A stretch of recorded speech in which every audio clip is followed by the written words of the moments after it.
कैसे हैं आप लोग। आज की जो आपकी क्लास होगी पेपर 6 की होगी पर्यावरणीय अध्ययन, ठीक है, इन्वायरमेंटल स्टडीज। चलिए शुरू करते हैं इस क्लास से। पिछले जिस भी क्लास में जिस भी सेक्शन में कोई दिक्कत आई होगी प्लीज़ बता दीजिएगा, कमेंट कर दीजिएगा, पूछ लीजिएगा, जो करना हो जो करिएगा, ठीक है। नहीं करिएगा नहीं करिए, आप लोग तो वैसे भी महाज्ञानी है, मेरे पास तो ज्ञान है ही नहीं। चलिए ठीक है, अपनी ड्यूटी है सिलेबस कंप्लीट करना, कर दे रहे हैं। आप लोगों की ड्यूटी है नहीं देखना, नहीं देखिए, ठीक है। जो आप लोगों को लगे सो आप लोग कीजिए, ठीक है। कितने सारे देख लीजिए खोल के, आप लोग मैसेज खुद ही मतलब वीडियो जो ओपन कीजिएगा, देखिए कि आप लोग इतने बच्चे इनरोल्ड हैं इस साल भी, फिर भी देख लीजिए कितना कम कमेंट आ रहा है। पता नहीं सबका मैं बार बार बोल रही हूँ, फिर उस समय बोलेंगे सबके पेरेंट्स आगे कि मैम हो गया देख लीजिए ना, मैम हो गया देख लीजिए। तो थोड़ा सा सोचिए, थोड़ा सा सिंसियरली लीजिए चीज़ों को, ठीक है। नहीं लीजिएगा कैसे काम चलेगा, है ना, काम चलाना है ना, है ना। चलिए ठीक है, देखते हैं पर्यावरण किसे कहते हैं। लोग बोलते हैं ना इन्वायरमेंट, पर्यावरण मतलब इन्वायरमेंट किसको कहते हैं, इन्वायरमेंट क्या होता है। भी पिछली क्लास में जब विकास पढ़ रहे थे, उसकी अवस्था को पढ़ रहे थे, तो देख रहे थे कि जो मनुष्य का विकास होता है किस पे निर्भर करता है, उसकी हेरिडिटी पे और उसके इन्वायरमेंट पे, ठीक है। डेवलपमेंट दो चीज़ों पे निर्भर करता है, उसके हेरिडिटी पे, उसके वंशानुक्रम पे, उसके इन्वायरमेंट में। तो अब बताइए इन्वायरमेंट क्या होता है। कभी सोचिए इन्वायरमेंट क्या होता है। जब जिस पर हमारे चारों ओर का वातावरण, हमारे चारों ओर का जो परिवेश होता है, हमारे चारों ओर का आवरण, हम जिनसे घिरे हुए रहते हैं, ठीक है, वह पर्यावरण कहलाता है। हमारे इर्द गिर्द चारों ओर जिन चीज़ों से हम घिरे हुए होते हैं, ठीक है, वह पर्यावरण कहलाता है। अभी घिरे हुए हैं यहाँ आसपास के लोगों से, पशु पक्षी, पेड़ पौधे, हवा, जो भी चीज़ें हैं जिनसे हम घिरे होते हैं वो क्या कहलाता है, आवरण, पर्यावरण कहलाता है। पर्यावरण जो होता है परि जोड़ अजोड़ वरण, पर्यावरण का मतलब होता है तो जो जिससे हमें छोड़ के, जिससे हम चारों तरफ से घिरे होते हैं, जो हमें घेर के रखता है चारों तरफ, चाहे हमारा समाज हो गया, चाहे हमारी सोसाइटी हो गई, चाहे हमारे आसपास रहने वाले लोग हो गए, चाहे हवाएं हो गई, जो जिन हवाओं में हम सांस लेते हैं, चाहे आप बोल दीजिए धूल मिट्टी का जो भी क्रिएशन है, वो सब चीज़ें हो गया, वो हमें लेके जो जिन चीज़ों से हम घिरे हुए हैं वह क्या कहलाता है, पर्यावरण कहलाता है, ठीक है। यह जो पर्यावरण होता है जिनसे हम घिरे होते हैं, वह डायरेक्टली और इनडायरेक्टली दोनों तरफ से हमारे पूरे अस्तित्व को, हमारे पूरे जीवन को प्रभावित करता है। आप इससे कितना भी अपने आप को सुरक्षित रख लेंगे, फिर भी आप उससे सुरक्षित नहीं रह पाएंगे। अगर आप सोचेंगे कि हम गंदी हवा में सांस ना ले, रोक के रखें, कितनी देर आप खुद को बचा के रख पाएंगे, नहीं रख पाएंगे ना। थोड़ी देर के बाद क्या हो जाएगा, आपकी दम घुटने लगेगी, वो सांस आपको लेना ही पड़ जाएगा। तो जो चीज़ें जहाँ पे आप रहते हैं, जिन परिवेश से आप घिरे हुए हैं, जिन लोगों के संगति में आप रहते हैं, जिनसे आप घिरे, जिन हवाओं के संगति में रहते हैं, जिस सोसाइटी में आप रहते हैं, उन सब का प्रभाव जो है आपके ऊपर पड़ता है। वह आपकी बुद्धि को बढ़ाने में, आपकी उन्नति में और आपकी अवनति में, मतलब आप कितना आगे बढ़ रहे हैं और कितना नीचे जा रहे हैं, ये जो है पर्यावरण पे डिपेंड करता है। अगर आपकी सोसाइटी अच्छी है, अगर आपका परिवेश अच्छा है, अगर आप अच्छे जगह पे रहते हैं, आपकी कल्चर अच्छी है, आपकी संस्कृति अच्छी है, आपका सभ्यता अच्छा है, तो आप क्या करेंगे, आगे बढ़ेंगे। वहीं आप देखिए, एक छोटा बच्चा, उसको आप एक अच्छे सोसाइटी में रख दीजिए, एक अच्छे इन्वायरमेंट में रख दीजिए, एक अच्छे स्कूल में भेज दीजिए, उसकी जो दिशा दशा होगी, जो उसके सीखने सोचने की जो क्षमता होगी, जो उसकी एबिलिटी ऑफ लर्निंग होगी, वह क्या होगा, वह उन बच्चों की अपेक्षा ज़्यादा होगा जो आज के गवर्नमेंट आंगनबाड़ी स्कूल में या गवर्नमेंट प्राथमिक विद्यालय में पढ़ रहे हैं। तो इसका असर कैसे हुआ, इसका असर हुआ इन्वायरमेंट से। उनको जो मिला इन्वायरमेंट, वह इन्वायरमेंट जो जो जो बच्चे को मिला वह हायर इन्वायरमेंट था, शुद्ध वातावरण मिला, संस्कारित वातावरण मिला, अनुशासित वातावरण मिला। वहाँ के जिसके संरक्षण में वह बच्चा रहा वह हाई वेल क्वालिफाइड लोग थे, उनका बोलने का उठने का तरीका बहुत अच्छा था, उनका बिहेवियर बहुत अच्छा था, स्मार्ट लोग थे। और जब हम यहाँ की बात करते हैं, एक प्राथमिक विद्यालय की बात करते हैं, आंगनवाड़ी केंद्रों की बात करते हैं, अनट्रेन्ड टीचर्स, माहौल उल्टा पुल्टा, कहीं भी कुछ भी हो रहा है, बच्चे को भेज दिया गया, बस उससे ज़्यादा कुछ मतलब नहीं है, उनके पास नहीं रहने की बैठने की सही से व्यवस्था है, न टीचर्स क्वालिफाइड है, न टीचर्स को पता है कि किस तरह से बोला जाए, क्या पढ़ाया जाए। तो आप दो तरह के परिवेश में बच्चे को रखें, तो एक का जो बच्चा था वह हाई लेवल पे पहुंचा, दूसरा बच्चा लो लेवल पे पहुंचा।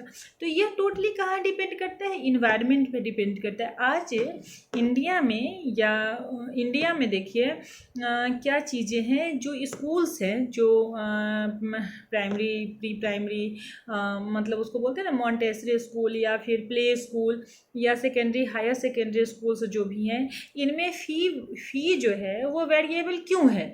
किसी जगह 200 से स्टार्ट होती है फ़ी और 2000 तक जाती है पर मंथ, ठीक है, 5000 तक भी पर मंथ जा रही है फीस। तो क्यों जा रही है? वो इसलिए जा रहा है कि जो 200 का इन्वायरमेंट है वह इन्वायरमेंट बच्चों को बेनिफिशियल चीज़ें जो उनको चाहिए, जो उनको उनकी ग्रोथ में सहायक होगी, वह नहीं दे पा रहा है। लेकिन वही बच्चा जब 2000 रुपया दे के जा रहा है तो उसका जो इन्वायरमेंट है वो एक अलग टाइप का इन्वायरमेंट है।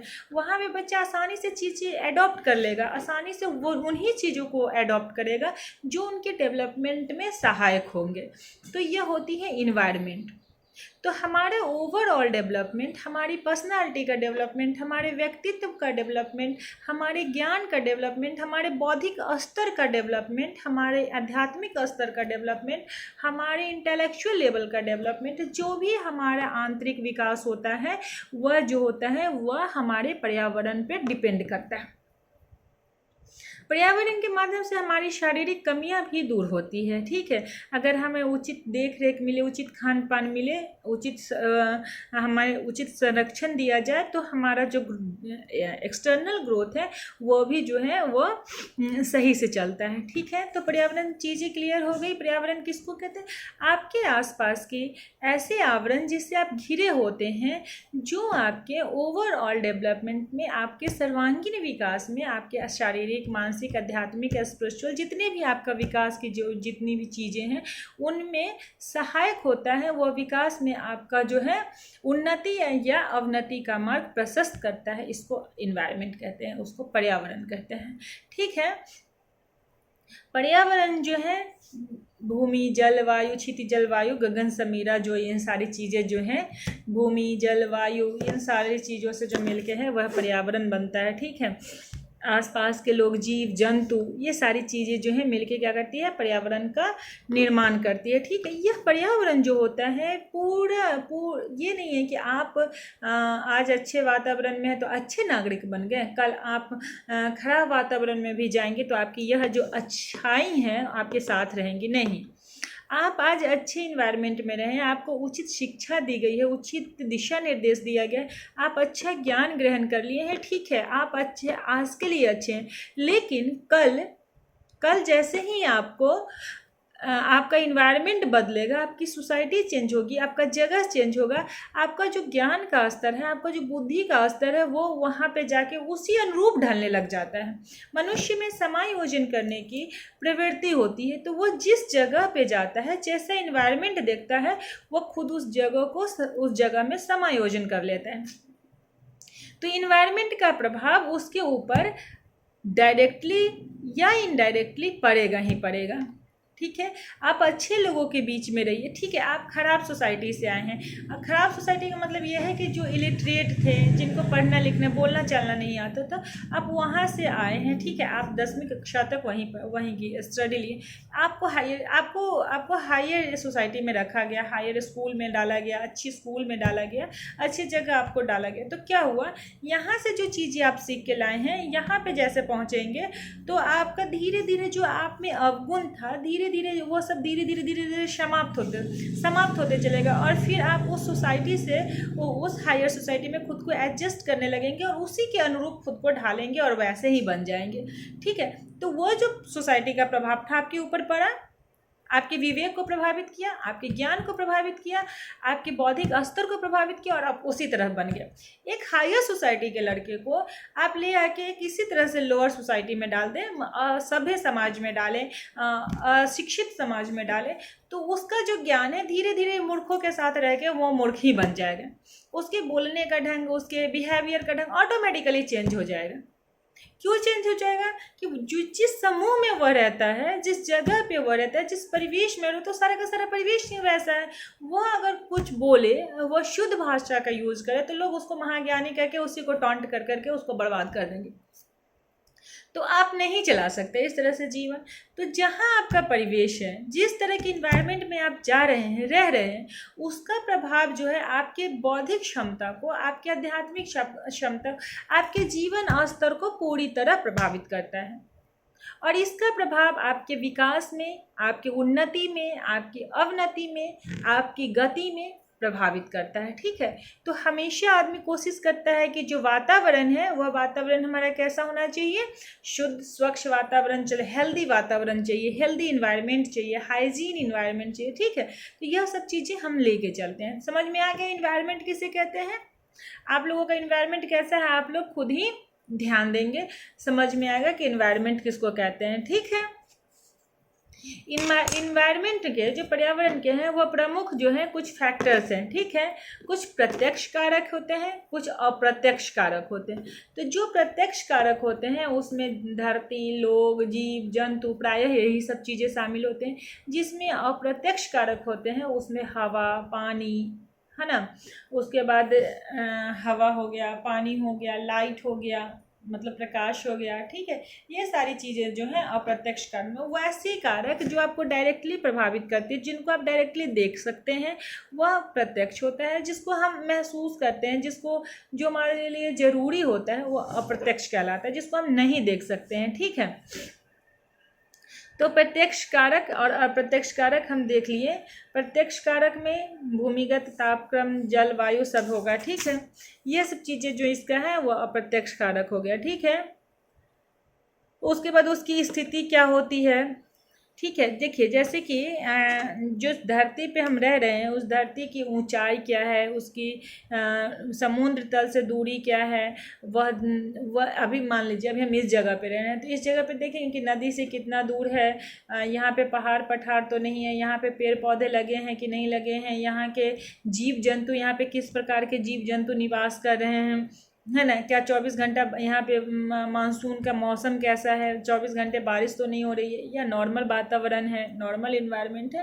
तो ये सारी चीज़ें जो होती हैं यह हम इसमें देखते हैं। ठीक है, मिट्टी कैसी है, जिस मिट्टी में हम रह रहे हैं वह मिट्टी कैसी है ना, तो यह सारी चीज़ों का जो है प्रभाव पड़ता है। ठीक है, उसके बाद इसके जो है विभिन्न डिफरेंट काइंड जो है वह होता है जीव मंडल, स्थल मंडल, वायुमंडल। ये सब हम लोग 6ठी 7वीं कक्षा में पढ़े थे, जीव मंडल, वायुमंडल, स्थल मंडल, जल मंडल, ये सब पढ़े थे ना। तो जो जहाँ पे जिन चीज़ों का निवास हो, जीव मंडल में जीवों का निर्माण होगा, स्थल मंडल भूमि होगी जहाँ पे हम लोग रहेंगे, वायुमंडल हवाओं का जहाँ पे इकट्ठा समूह होगा। वातावरण में मैक्सिमम संख्या कितना होता है हमारे ऊपरी वातावरण में, जहाँ पे जिसको अगर हवा कहा जाए, उसमें क्या होता है, गैसेस होती हैं। तो जो वायुमंडल है, वायुमंडल की क्या स्थिति होगी, उसमें कौन सी गैसेस रहती हैं, नहीं रहती हैं। ठीक है, कौन सी गैसेस का कितना प्रतिशत, कौन सी गैस कितना प्रतिशत में विद्यमान रहता है, यह सारी चीज़ें हम लोग जो हैं देखते हैं। जल मंडल में देखते हैं कि जो हमारे जिस इन्वायरमेंट में हम घिरे पड़े हैं उसमें जल की कितना रेशियो, कितना प्रतिशत जल में हम रह रहे हैं, तो यह चीज़ें आती हैं। ठीक है, उसके बाद अगर हम स्थल मंडल में देखते हैं तो स्थल मंडल में जीवन, मिट्टियों की जो संरचना है, मिट्टियों का प्रकार है, देखिए एक एक करके समझिए।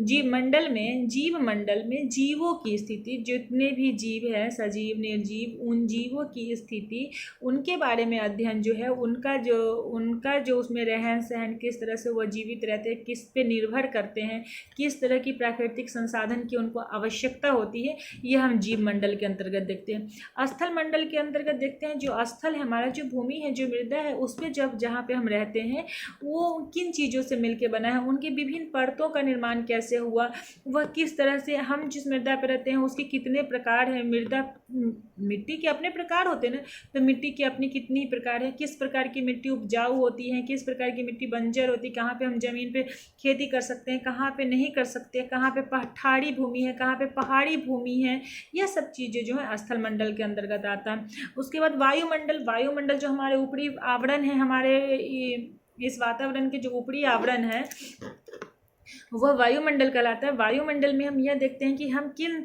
किन तरह के गैसेस से घिरे पड़े हैं, कितनी गैसेस से हम घिरे हुए हैं, कौन सी गैसेस की कितनी मात्राएं हमारे वातावरण में अवेलेबल हैं, ठीक है, कौन सी गैस इफेक्टिव है, कौन सी गैस हानिकारक गैस है, किसका हमें यूज़ करना चाहिए, कितनी उसकी प्रतिशत मात्राएं कम रही है, बढ़ रही है, ये सब चीज़ें जो हैं हम वायुमंडल में देखते हैं। जलमंडल में हम जिस भूमि पे रहते हैं, जिस धरती पे, जिस प्लैनेट पे, जिस ग्रह पे रहते हैं, उसमें जल का क्या कंडीशन है, जल की स्थिति कहाँ है, कितने प्रतिशत भाग में जल है, उस जल में कितने प्रतिशत भाग जो है पीने योग्य पानी अवेलेबल है, कितने प्रतिशत पानी खारा पानी है, पानियों का जो विभिन्न प्रकार का पानी है, जल है, उसका स्तर क्या है, कितनी ऊंचाई और कितनी गहराई पे जल, कितना प्रतिशत, किस प्रकार का जल कितनी गहराई पे मिलेगा, ठीक है, आगे भविष्य में जल की संभावनाएं क्या हैं, उन कितनी अवेलेबिलिटी उसमें अवेलेबल है, मतलब कितना प्रतिशत जल हमें आगे भविष्य में जाके मिलेगा।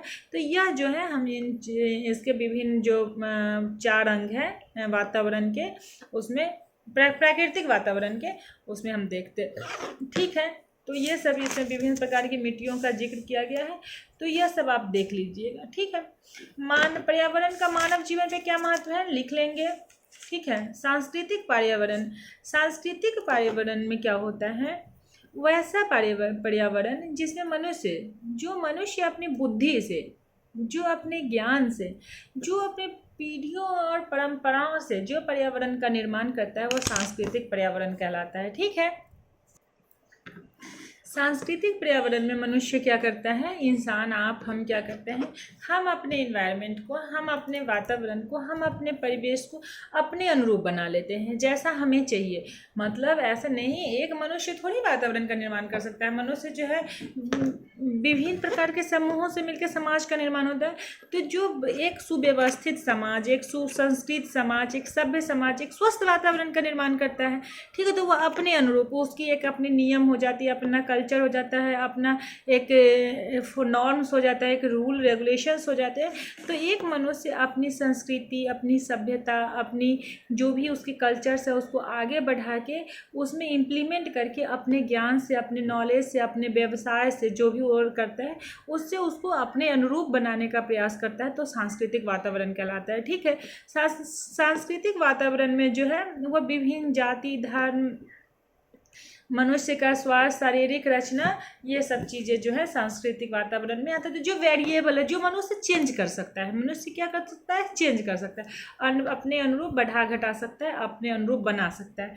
इसके जो विभिन्न प्रकार के क्या है तत्व है, उस तत्व में आता है कि कैसे, किस व्यवसाय के माध्यम से, ज्ञान के माध्यम से, शिक्षा के माध्यम से मनुष्य कैसे अपना वातावरण जो है क्रिएट करता है, उसमें रिसर्च करता है, नई नई टेक्नोलॉजी ला रहा है ना, नई नई टेक्नोलॉजी ला रहा है, साधन संसाधन का किस प्रकार से उपयोग करना है यह सोच रहा है, किस तरह से हमें अपने जीवन का, अपने भविष्य का निर्माण करना है, किस तरह से स्वस्थ वातावरण का निर्माण करना है, यह सब चीज़ें आती हैं, ठीक है। सोशल ऑर्गेनाइजेशन करता है, भाषाएं बदल रही है, भाषाएं शुद्ध हो रही हैं, ज्ञान शुद्ध हो रहा है, सांस्कृतिक कार्यक्रम शुद्ध हो रहा है, इन टेक्नोलॉजी का निर्माण हो रहा है, फैक्ट्रीज बैठ रही है, ये सारी चीज़ें जो हैं इसके अंतर्गत आती हैं। फिर उसके बाद वायुमंडल की कितनी परतें हैं वह आप देख लीजिएगा, ठीक है। देखो एनसीईआरटी में जो है सामाजिक, एनसीईआरटी में ईवीएस को 2 टाइप में डिवाइड किया गया है, सामाजिक अध्ययन ईवीएस पार्ट 1 और ईवीएस पार्ट 2, ठीक है। इन्वायरमेंटल स्टडीज पार्ट 1, एनसीईआरटी जो 1 to 8 की जो है ना उसके बुक को देखिएगा, 2 पार्ट में डिवाइड किया गया है, तो उनकी 2 पार्ट की अलग अलग व्याख्याएं की गई है, ठीक है। पर्यावरण का जीवन से संबंध, मतलब कैसे हम पर्यावरण को भूगोल से जोड़ेंगे, पर्यावरण को इतिहास से जोड़ेंगे, कैसे पर्यावरण को पर्यावरण को हम सारे सब्जेक्ट से जोड़ सकते हैं ना। अगर हम पर्यावरण को शिक्षा से जोड़ें तो शैक्षिक इन्वायरमेंट में अगर शैक्षिक मनुष्य होगा, शिक्षित मनुष्य होगा, तो शैक्षिक इन्वायरमेंट का निर्माण करेगा, एक ज्ञानी इन्वायरमेंट का, मतलब उस तरह का इन्वायरमेंट का निर्माण करेगा जिसके पास आके आप ज्ञान से वो हो जाएंगे। जैसे कि सोचिए गुरुकुल का जो इन्वायरमेंट हुआ करता था, चाहे किसी स्कूल, गुरुकुल का परंपरा लीजिए, उसमें जो इन्वायरमेंट हुआ करता था, जब उसके निकट आप आते हैं तो आपको ज्ञान की अनुभूति होती, आप खुद ही डिसिप्लिन हो जाएंगे। आज के युग में यह आप वहाँ चले जाइए, कहाँ चले जाइए, किसी आश्रम में चले जाइए, तो आप जैसे उस आश्रम के निकट पहुँचेंगे तो आपका जो वहाँ का जो माहौल होता है, जो वहाँ की एनर्जी होती है, वह एनर्जी आपको खुद अफेक्ट करने लग जाएगी, प्रभावित करने लग जाएगी, तो आप खुद ही उस माहौल में ढलने लग जाते हैं। तो शैक्षिक वातावरण का प्रभाव पड़ा, ठीक है। इसी तरह से आपके जीवन में अगर भौगोलिक दृष्टि से, अगर भूगोल के साथ जोड़ते हैं, अगर पर्यावरण को भूगोल के साथ जोड़ते हैं, तो भौगोलिक दृष्टि से क्या है, हमारे इंडिया में किस जगह का मानसून कैसा है, पृथ्वी की रूपरेखा कैसी है, पृथ्वी में कब दिन रात की संभावना कहाँ कैसे होती है, कब जो जितनी भी भौगोलिक स्तर की जो भी नॉलेज हैं वो हमें कहाँ मिल जाता है, अगर भूगोल में। और भूगोल को पर्यावरण से जोड़ दें तो हम भौगोलिक पर्यावरण को आसानी से समझ सकते हैं।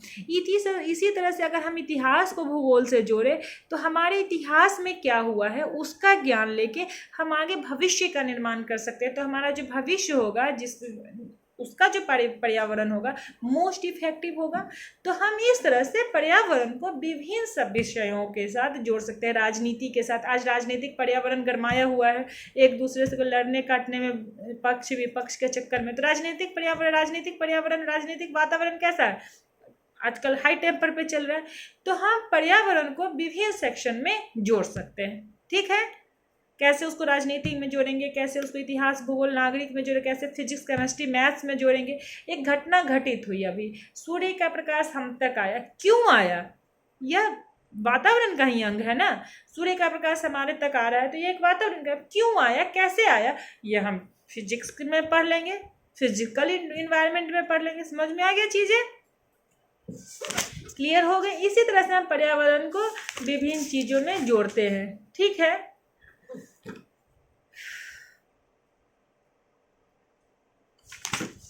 करिकुलम समझ ही चुके हैं। करिकुलम की एक विशेष वीडियो हम डालेंगे, किसी भी सब्जेक्ट की एक, अब अलग अलग जब सिलेबस आपका कंप्लीट हो जाता है तो अलग अलग टॉपिक पे थोड़ा थोड़ा करके छोटा छोटा वीडियो जो है वह डालेंगे, ठीक है। उसके बाद आप लोग आते हैं इंस्ट्रक्शनल प्रोसीजर, अनुदेशनात्मक प्रक्रिया, यह क्या है, ठीक है। अनुदेशनात्मक विश्लेषण में क्या होता है कि हम शिक्षण, जो हमारा टीचिंग प्रोसेस है, जो टीचिंग की प्रक्रिया है, कैसे हम पढ़ा रहे हैं, कैसे उसकी व्यवस्था कर रहे हैं, कैसे पढ़ाना चाहिए, क्या उसका पाठ्यक्रम होगा, इस तरह की जो व्यवस्थित इसकी मतलब समस्त टीचिंग प्रोसेस की ओवरऑल समस्त प्रक्रिया का जो है एक निर्देशन है, ठीक, एक विश्लेषण है, एक प्रकार का क्या है, विश्लेषण है। कैसे हमें पढ़ाना है, कितने टीचिंग स्टाफ होने चाहिए, क्या क्या मटेरियल होना चाहिए, पाठ्यक्रम कैसे होगा। तो समस्त टीचिंग प्रक्रिया का, टीचिंग प्रोसेस का, शिक्षण पद्धति का समस्त विश्लेषण जो है वह क्या कहलाता है, अनुदेशनात्मक प्रोसीजर कहलाता है, प्रक्रिया कहलाता है। समझ में आया। समस्त टीचिंग प्रोसेस, जितनी भी टीचिंग की क्रियाएं होती है, उसकी व्यवस्थाएं होती है, वह इसके अंतर्गत आता है, ठीक है। इसमें कैसे हम टीचिंग प्रक्रिया में कैसे हम अपने टीचिंग का जो उद्देश्य है, पढ़ने का कुछ उद्देश्य होता है ना, शिक्षण का कोई उद्देश्य, तो कैसे हम उसके उद्देश्य की प्राप्ति तक पहुँचे, कैसे हम उद्देश्य तक पहुँचे, यह क्या कहलाता है, शिक्षण। यह जो है यह इंस्ट्रक्शनल प्रोसीजर के माध्यम से संभव होता है, ठीक है। कैसे इंस्ट्रक्शनल प्रोसीजर जो है, अनुदेशनात्मक प्रक्रिया जो है वह यह बताती है कि किस तरह से हम टीचिंग के अप्रोच, टीचिंग के उद्देश्य तक पहुँचे। और उद्देश्य, किसी भी कार्य के उद्देश्य तक पहुँचने के लिए उस कार्य का चौतरफा निरीक्षण करना, चौतरफा विश्लेषण करना अति आवश्यक होता है। आप पढ़ रहे हैं तो आपको आपके ज्ञान का जो भी आप प्राप्त कर रहे हैं उसका चौतरफा विश्लेषण आप नहीं करेंगे, किसी एक टॉपिक पे पढ़ के चले जाएंगे तो परीक्षा में कतई पास नहीं करेंगे, आप सक्सेस कभी नहीं हो सकते। तो पढ़ने के लिए विश्लेषणात्मक ढंग से अध्ययन करना अति आवश्यक है। तो किसी भी टीचिंग मेथड प्रोसेस का, शिक्षण पद्धति का विश्लेषणात्मक ढंग से अध्ययन करना, जिससे कि वह अपने उद्देश्य तक पहुंच जाए, अपने उद्देश्य तक पहुंच जाए, वह अनुदेशनात्मक प्रक्रिया कहलाती है। क्लियर हुआ? हो गया होगा, है ना। उसके बाद क्या होता है, इसके जो है प्रभावशाली तत्व है, उद्देश्य की रचना करते हैं। सबसे पहले उद्देश्य की क्या करते हैं रचना, हमें पहुंचना क्या है। भाई किसी भी कार्य को करिएगा, स्कूल ही बनाइएगा तो आप उसका टारगेट फिक्स कीजिएगा ना। 12th स्टैंडर्ड तक जाकर बच्चों को यहाँ पहुँचाना है, किसी को किसी स्कूल में, किसी को कहीं, किसी को हायर स्टडी के लिए, तो उसका एक उद्देश्य फिक्स करते हैं। उद्देश्य फिक्स हो जाता है तब हम उसका क्या करते हैं, विश्लेषण करते हैं। जो कार्य हम कर रहे हैं उद्देश्य फिक्स हो गया है, उसके बाद क्या होता है, जो हम कार्य कर रहे हैं उसका क्या विश्लेषण, कैसे उसका विश्लेषण, क्या जो कार्य हमारे द्वारा किया जा रहा है क्या वह सही से हो रहा है, इसका हम क्या करते हैं, विश्लेषण करते हैं। ठीक है, उसके बाद करते हैं हम उसमें पूर्व व्यवहार करते हैं, हम उसमें नवीन कौशल, जो न्यू टेक्नोलॉजी है, न्यू स्किल्ड टीचर्स हैं, उनका जो क्या करते हैं, उनके बारे में हम उसमें अवगत करवाते हैं, उनकी व्यवस्थाएं करते हैं, उनको इन्वॉल्व करते हैं, जिससे कि प्रक्रिया जो है सरल हो, आसान हो। स्किल्ड टीचर रहेंगे तो उनको मुझे ज़्यादा ट्रेन करना नहीं पड़ेगा, नहीं करना पड़ेगा, वो ऑलरेडी ट्रेंड है, उन्हें पता है, वो आएंगे क्लास में फटाफट बता के चले जाएंगे इफेक्टिव वे में। उसके बाद क्या करते हैं, हम शिक्षण की सामग्री का व्यवस्था करते हैं। अगर हम नवीन कौशल ट्रेंड टीचरों की व्यवस्था कर लिए तो शिक्षण की सामग्री, प्रोजेक्टर हो गया, ब्लैक बोर्ड हो गया, व्हाइट बोर्ड हो गया, पेन, पेंसिल, मार्कर, लाइट, इन सारी चीज़ों की, ऑडियो वीडियो, जितने भी एड्स हैं, जिनको भी हैं, जो भी हमारे क्लासरूम में चाहिए उनकी व्यवस्था करते हैं। उसके बाद व्यवस्था करने के बाद क्या होता है, जो हमारा बच्चा हुआ कितना सीखा, क्या रिजल्ट लाया, हम उसको पढ़ा दिए, अच्छे टीचर आ गए, कार्य का विश्लेषण कर दिए, सब कुछ कर दिया। अब उसका मूल्यांकन करेंगे कि क्या जो हम उसको सिखाए हैं, जो सिद्धांत दिए थे, जो हमारे कार्य करने का उद्देश्य था, क्या वो तभी ना पूर्ति होगा जब हमारा बच्चा अचीव करेगा टारगेट को। बच्चा ही, हम सब मेहनत कर लिए, हमारा बच्चा फेल कर गया तो मेहनत इक्वल टू जीरो ही ना होगा, मेहनत क्या होगा, जीरो होगा। आप लाख मेहनत कर लीजिए, हम लाख मेहनत कर ले, आप लोग का रिजल्ट जीरो आ गया तो जीरो मतलब जीरो। मेरी मेहनत इक्वल टू शून्य, आपकी मेहनत इक्वल टू शून्य नहीं, मेरी मेहनत इक्वल टू शून्य। मेरी मेहनत जीरो, मैंने कुछ मेहनत ही नहीं किया क्योंकि मेरे बच्चों को कुछ आया ही नहीं। जब मेरे बच्चों को कुछ ही नहीं आया, मेरा बच्चा कुछ सीखा ही नहीं, तो मुझे क्या पता, मेरे द्वारा किया गया कार्य इक्वल टू जीरो, रिजल्ट नहीं आएगा तो कार्य जीरो हो जाएगा। तो जो होता है सो हम छात्रों का मूल्यांकन करते हैं। छात्रों का मूल्यांकन किया, उससे हमें यह पता चला कि जो हम ज्ञान दिए, जो हम आपको पढ़ाएं, जो बुद्धि हम आपको दे रहे हैं, जो नॉलेज आपको मिल रही, उस नॉलेज में आप जो है, आप जो विद्यार्थी, वह विद्यार्थी कितना, कहाँ से कहाँ पर उसे दिक्कत आई और किस कारण वह असफल हुआ। अब हम जान गए कि विद्यार्थी को यहाँ ये चीज़ें समझ में नहीं आई, विद्यार्थी बताया, उसका मूल्यांकन किए, वो बताया, या हम समझे कि इसको यहाँ दिक्कत आई, तब हम पुनः उसका उपचार करेंगे, उसको सॉल्यूशन देंगे, उसकी समस्या का जो है समाधान करेंगे। समझ में आ गया? ये पूरा टीचिंग कोर्स जो है आपके विद्यार्थियों से, आप चाहे भूगोल पढ़िए, इतिहास पढ़िए, ज्योग्राफी पढ़िए, टीचर एजुकेशन में कुछ भी पढ़िए, आपको आपके विद्यार्थी को सेंटर में लेके चलना है। तो जो भी चीज़ें आप पढ़ रहे हैं वो किसके लिए पढ़ रहे हैं, अपने स्टूडेंट्स को लिए पढ़ रहे हैं। कैसे अपने ज्ञान को स्टूडेंट पे इम्प्लीमेंट करना है, उस पर लागू करना है, यह हम देखेंगे। ठीक है, तो इसका जो उद्देश्य होता है, कॉग्निटिव उद्देश्य, ज्ञानात्मक उद्देश्य, हम बच्चों के लेवल को किस तरह से आगे बढ़ाएं, उसी तरह से बच्चे की शारीरिक क्षमता, उसके ज्ञान की क्षमता, उसकी भावनाओं की क्षमता, उसके बच्चों के हर लेवल, शारीरिक लेवल, मानसिक लेवल, भावनात्मक लेवल, आध्यात्मिक लेवल, सबको किस तरह से आगे बढ़ाना है, वो इसका उद्देश्य है। ठीक है, पूर्ण रूप से विश्लेषण कीजिएगा तभी ना आगे बढ़िएगा। ठीक है, उसके बाद है अधिगम की बुनियादी परिस्थितियां 5 प्रकार की होती है। समीपता, अभ्यास, समीपता, अभ्यास, समीपता हो गया, अभ्यास हो गया, पुनर्बलन हो गया, विभेदीकरण हो गया और सामान्यीकरण। समीपता, अभ्यास, पुनर्बलन, विभेदीकरण और सामान्यीकरण। इसमें क्या होता है कि हम कैसे एक दूसरे के निकट आएंगे तभी ज्ञान का अर्जन करेंगे। उसके बाद अभ्यास, किसी भी विषय वस्तु पे अभ्यास की जाती है। आप बार बार कोई चीज़ को पढ़ लीजिएगा, पढ़ के बार बार पढ़िएगा। नहीं, आज हम आपको बैठा दिए, आप आए मेरे पास, हम आपको पढ़ा दिए, बैठा दिए, बैठ गए, एक अक्षर पढ़ा दिया। अब कल उसका आप प्रैक्टिस करके नहीं लाइएगा तो क्या होगा, रिजल्ट आपको कुछ समझ में नहीं आएगा। आप अगर आप अभ्यास नहीं कीजिएगा तो आपको कुछ समझ में आएगा, कुछ समझ में नहीं आएगा। उसके बाद उसको क्या करते हैं, उसके ऊपर जो ज्ञान होता है उस पर हम उसको जानने की कोशिश करते हैं, प्रयास करते हैं जानने का कि जो ज्ञान हम अभी सीखे हैं, जो एक नॉलेज सीखे हैं, उसको हम आगे किस प्रकार से इम्प्लीमेंट कर सकते हैं या बढ़ा सकते हैं, किस प्रकार इन्हांस कर सकते हैं, इम्प्लीमेंट कर सकते हैं। जब हम इसकी ज़रूरत हो जाएगी तब हम उसको क्या करेंगे, अलग अलग करेंगे, डिस्क्रिमिनेट करेंगे, ठीक है। और जब हम डिस्क्रिमिनेट करके देख लेते हैं तब हम एक जनरल फाउंडेशन तैयार कर लेते हैं कि अच्छा, इस जो चीज़ हम सीखे, सुनो, एक अक्षर हम सीखे ए बी, सीख लिए। अब इसको क्या हुआ, इस ए बी को सीख लिए, यहाँ A for apple B for ball सीख लिए। उसके बाद क्या किया, हम घर गए, इसका अभ्यास किए, A for apple B for ball, अच्छा A for apple B for ball होते हैं।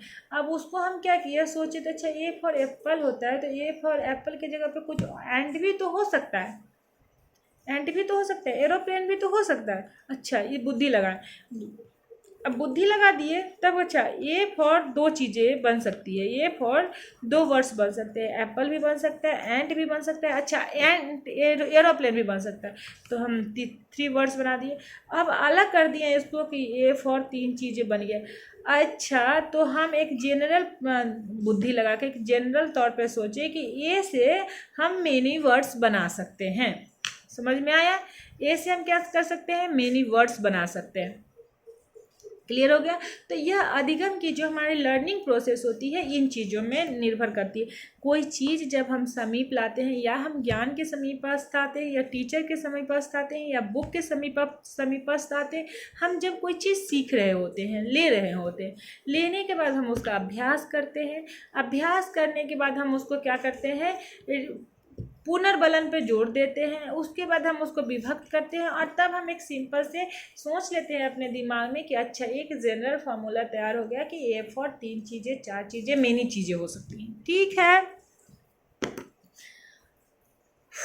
उसके बाद क्या होता है, टीचिंग से हमारा क्या होता है, ज्ञानात्मक और भावनात्मक उद्देश्य की प्राप्ति हो जाती है। टीचिंग से ज्ञानात्मक और भावनात्मक उद्देश्य की प्राप्ति होती है। कंसेप्ट ऑफ टीचिंग जो होता है, डिस्क्रिप्शन होता है, एनालाइज होता है। डिस्क्राइब, कंसेप्ट ऑफ टीचिंग में आप क्या करेंगे, डिस्क्राइब करेंगे किसी चीज़ को, एनालाइज करते हैं, उसके बाद उसको यूजफुल वर्बल मटेरियल प्रोवाइड करवाते हैं, फिर पॉजिटिव थिंकिंग देते हैं, उसके बाद उसके क्या कहते हैं, एग्जाम्पल देते हैं सेशन के अंत में, छात्रों को बोलते हैं कि आप कितना सीखें। ये सारी चीज़ें जो उसके 8-9 सोपान है वो देख लीजिएगा, ठीक है।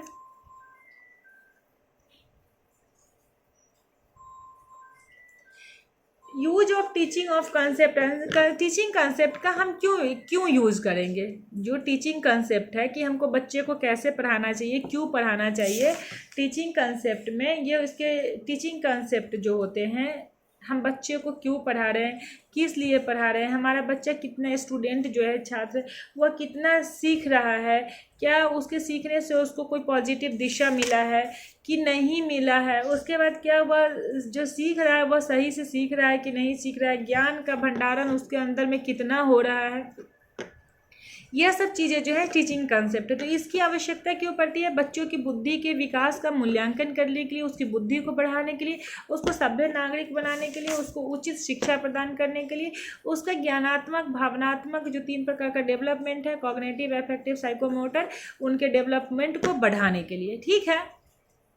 ये चीज़ें हो गया। समस्या के समाधान का भी हम बच्चों को क्या करते हैं, शिक्षण देते हैं। अगर समस्या आ गया तो उसका समाधान आप कैसे करेंगे, प्रॉब्लम आया 2 + 2 = 4 लिख दिए तो 4 + 2 = 2, उससे पूछो कि क्या बनता है। तो मेथड अगर बच्चों को बताओगे कि 4 डंडा इधर, 2 डंडा इधर, 4 चॉकलेट इधर, 2 चॉकलेट इधर, टोटल को काउंट करो एक साथ, 1 2 3 4 5 6, तो आप उसको मेथड बताए। तो बच्चा क्या हुआ, आप एक प्रोसेस बताए 2+2=4 होता है, बता दिए। अब उसको उस प्रोसेस को उस मेथड से उसको बोलेंगे कि 4+2 बना, तो वो बच्चा बनाया। फिर आगे उसको 6+8 दे दिए, फिर 9+10 दिए। तो बच्चा क्या किया कि एक प्रोसेस को सीख के अपनी बुद्धि को डेवलप किया। इस तरह से उसके पास 10+16 आ गए तो भी वह सॉल्व करे। तो समस्या का सॉल्व करना, जो समस्या का सॉल्यूशन निकालना होता है, वह बच्चा जो है इस तरह से करता है। ठीक है, इसकी भी बच्चों को टीचिंग दी जाती है। आप टीचिंग नहीं देंगे, बच्चों को समझाएंगे, शिक्षण नहीं देंगे, तो बच्चा कैसे काम करेगा। आप उसको नहीं बताइए 2+2=4 होता है, तो 4+2 नहीं ना सीख पाएगा। ठीक है, इसमें बच्चे का जो होता है, बच्चे में जो होता है इनका विकास होता है। ठीक है, ये टीचिंग फॉर क्रिएटिविटी, क्रिएटिविटी के लिए बच्चों को क्या करता है, टीचिंग करना चाहिए। बच्चा टीचिंग के माध्यम से क्रिएटिविटी जो है वह सीखता है। कैसे क्या लर्निंग करना है, किस तरह से सीखना है चीज़ों को, यह सब चीज़ जो है बच्चा इसमें देखता है। ठीक है, ज़्यादा कुछ नहीं है, डिस्कवरी करते हैं, नई नई खोज, बच्चा जो है नया नया खोज करता है। ठीक है,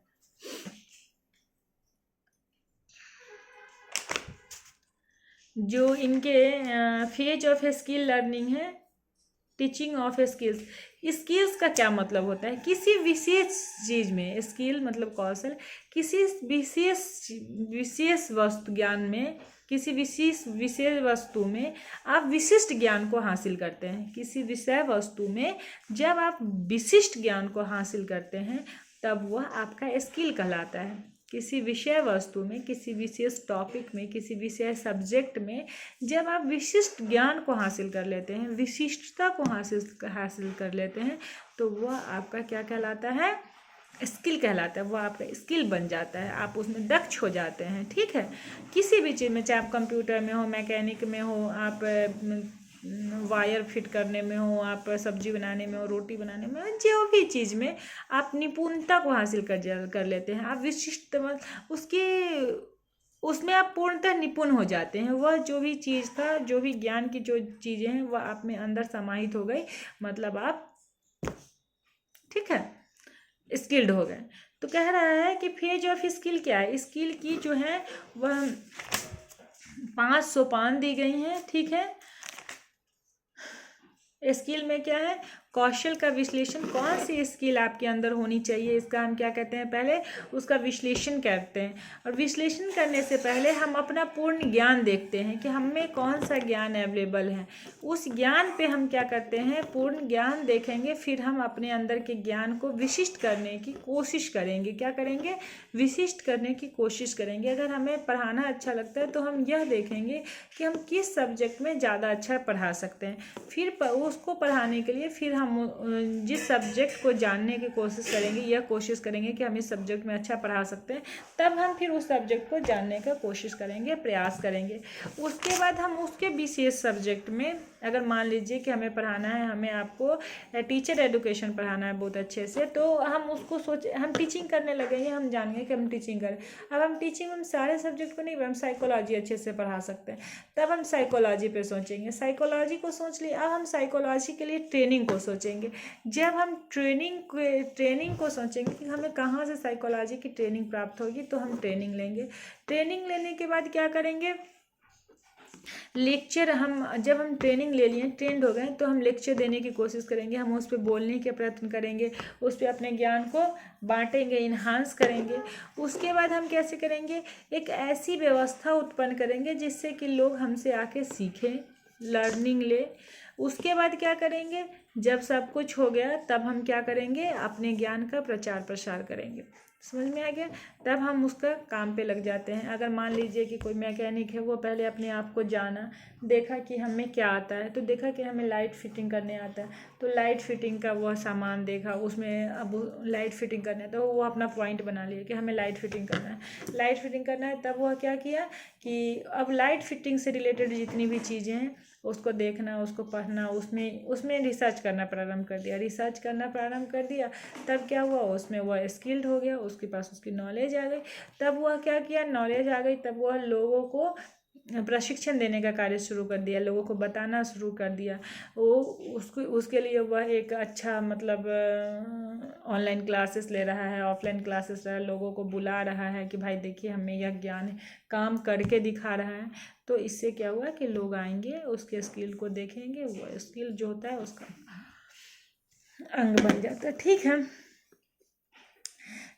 टीचिंग से हम क्या होता है, वर्बल ज्ञान को भी सीखते हैं, बोलने का कैसा हम कैसे बोलते हैं। अगर आप पढ़िएगा आपको बोलने नहीं आएगा, आपको आपकी जो भाषाएं हैं वो भाषा शुद्ध नहीं होंगी, तो क्या आप कह जाएंगे। तो टीचिंग जो है वर्बल कम्युनिकेशन का, वर्बल नॉलेज का जो है माध्यम है। इसे हम किस प्रकार बच्चे के कॉग्निटिव डेवलपमेंट को बढ़ाते हैं, किस तरह से उसको सोचने पे, बोलने पे, उसके क्रिएटिविटी को डेवलप करते हैं, उसकी कल्पना शक्ति को डेवलप करते हैं। ठीक है, ताकि बच्चा कल्पना करे, इमेजिन करे और कुछ लिख डाले, कुछ बोल डाले, कुछ कर डाले। ठीक है, उसका उच्चारण बच्चा कैसे करता है। ठीक है, तो ये सब होता है इंस्ट्रक्शनल प्रोसीजर का जो होता है, बहुत ज़्यादा महत्व होता है। इसी में ये सब चीज़ें आती हैं। वो सब बच्चे के भाषा का विकास करता है, उसके अधिगम का विकास करता है, उसके स्किल्स को डेवलप करता है। ठीक है, अब आते हैं समस्या के समाधान की विधि। कोई भी समस्या आती है तो उसका समाधान वो अपने साथ लेके आती है। तो हम एक प्रॉब्लम को कितने तरह से सॉल्व कर सकते हैं। कोई प्रॉब्लम हमारे सामने आ गई तो उसको हम कितने तरह से सॉल्व कर सकते हैं, यह समस्या समाधान की विधि है। जीवन में विभिन्न प्रकार की समस्याएं आती रहती है, विभिन्न प्रकार की समस्याएं आती रहती है। अब उस समस्या जो हमारे पास आए, उस समस्या को हम किस प्रकार से उसका सॉल्यूशन निकालेंगे, किस प्रकार से उसका सॉल्यूशन निकालेंगे, तो यह समस्या समाधान की विधि में आता है। ठीक है, देखते हैं इससे क्या होता है। बच्चों की जो विभिन्न प्रकार की, देखो समस्या समाधान कर, कोई भी बच्चा अगर पानी में गिर गया तो उसको छोड़ दो, वह खुद ही उठ लेगा, खुद ही वहाँ से निकल के आएगा अपने। मतलब ऐसा नहीं कि छोटे बच्चे जिसको चलने नहीं आता, जिसको बोलने नहीं आता, जिसको उठने नहीं आता, उसको पानी में गिरा छोड़ देंगे तो छोड़ ही देंगे, ऐसा नहीं है, मूर्खों जैसी बात हो गई। ऐसे जो बच्चे खुद से अपनी क्रियाएं करते हैं, जिन्हें पता है अब उनको कुआं में फेंक दोगे तो वह मर ही जाएंगे, जो उनके लेवल तक का हो। बोल देंगे कि हम पढ़े थे कि बच्चों को छोड़ देना चाहिए, वो अपना खुद ही कर लेंगे, तो उनको कुआं में फेंक दो। अब वो कुआं से निकलने का रास्ता ढूंढ लेंगे, कभी नहीं ढूंढ पाएंगे, क्योंकि वह उनकी बौद्धिक स्तर से काफ़ी, वो उनके लेवल से काफ़ी ज़्यादा है। ठीक है, तो उनके लेवल तक का, किसी को उसके लेवल तक का ही काम देना चाहिए। किसी भी विद्यार्थी को, किसी भी बच्चे को, किसी भी स्टूडेंट को जो उसका बौद्धिक स्तर है, जो उसके ज्ञान का स्तर है, जो उसका मानसिक लेवल है, उससे ऊपर जाके हम उसको कोई भी ऐसी प्रॉब्लम नहीं दे सकते हैं जिसका वो सॉल्यूशन नहीं निकाल सके। तो प्रॉब्लम दिया जाता है तो उसके बौद्धिक स्तर, उसके मानसिक स्तर को देख के, मानसिक ज्ञान के स्तर को देख के। ठीक है, अब आइए इसमें देखते हैं कि जो सामाजिक अध्ययन संबंधी प्रमुख समस्याएं कौन कौन है। दहेज की समस्याएं हैं, उसके बाद जनसंख्या की समस्या, बेरोजगारी की समस्या। छोटे बच्चों को तो पता ही नहीं है, आप लोगों के लिए। ठीक है, ये सारी समस्याएं हैं जिसका आप सॉल्यूशन निकालिए, किस प्रकार के सॉल्यूशन निकलाएंगे। ठीक है, समस्याओं का सॉल्यूशन निकालिए। समस्या का पहले क्या कीजिए, सिलेक्शन कीजिए, किस प्रकार की समस्याएं हैं, तब उसका जाकर सॉल्यूशन निकालिएगा ना। जीवन से रिलेटेड समस्या है, उसमें है एक प्रोजेक्ट मेथड। कोई भी समस्या का सॉल्यूशन निकालने के लिए आप प्रोजेक्ट विधि का किस प्रकार उपयोग करते हैं। प्रोजेक्ट, कोई भी कार्य आपको दे दिएगा, उसमें आपको अपनी पूरी एनर्जी के साथ उसका व्यवहारिक लेवल पे काम करना प्रोजेक्ट मेथड कहलाता है। ठीक है, व्यवहारिक मेथड पे काम करना है। आपको पता है कि ये टॉपिक आपको दे दी गई है, आपको इस पे प्रोजेक्ट बनाना है। आप उसके अगल बगल जाइए, रिसर्च कीजिए, रिसर्च करके लाइए, तब उसमें आप उसके बारे में एक शब्द लिखिए, यह प्रोजेक्ट मेथड कहलाता है। ठीक है, उसके बाद होता है इसमें समस्या की योजना बनाना। किस तरह से हम प्रोजेक्ट, कोई भी काम मिलता है तो हम उसकी पहले योजना बनाएंगे, उसकी प्लानिंग करेंगे, इम्प्लीमेंट करेंगे, ऑर्गेनाइज करेंगे। इस तरह से हम करते हैं, उसका क्रियान्वयन करते हैं। ठीक है, आपस में डिस्कस करते हैं। ठीक है,